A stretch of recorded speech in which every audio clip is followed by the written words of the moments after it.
শুক্রবার দুপুর 2টো নাগাদ কোচবিহার জেলার রাজ্য কোঅর্ডিনেশন কমিটির ডাকে প্রতিবাদ মিছিল এবং স্মারকলিপি প্রদান ডিএম অফিসে। মূলত 7 দফা দাবির ভিত্তিতেই স্মারকলিপি প্রদান করা হয় এবং প্রতিবাদ মিছিলটি আরজিকর নৃশংসভাবে ধর্ষণ এবং হত্যা করা হয়েছে যে মহিলা ডাক্তারকে তারই প্রতিবাদে করা হয়।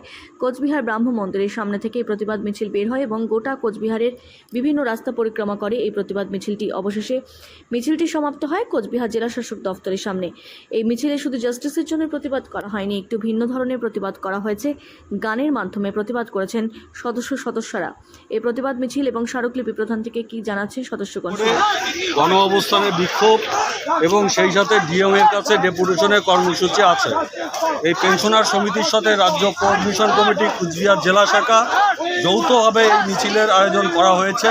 মূলত 7 দফা দাবির মধ্যে প্রথম দাবি হচ্ছে 19 তারিখে যে রাজ্যের অভ্যন্তরে আরজিকর মেডিকেলে যে পড়ুয়া ছাত্রী ডাক্তার তাকে যে নৃশংসভাবে হত্যা এবং ধর্ষণের যে বিষয়টা হয়েছে তাকে কেন্দ্র করে রাজ্য সরকারের যে এভিডেন্সকে বিলুপ্ত করার যে প্রক্রিয়া চলছে এবং আমরা চাইছি দ্রুত সেই সমস্ত যারা দোষী আছে তাদেরকে চিহ্নিতকরণ করে তাদেরকে গ্রেপ্তার করে তাদের উপযুক্ত শাস্তি প্রদান করতে হবে। মোট ক দফা দাবি রেখেছেন আজকে? 7 দফা দাবি। 1 নম্বর দাবি এটা।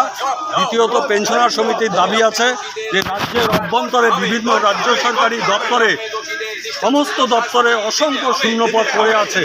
কোনো রকম বাংলার শিক্ষিত ছেলেমেয়েরা বসে আছে, তাদেরকে রিক্রুটমেন্ট করা হচ্ছে না।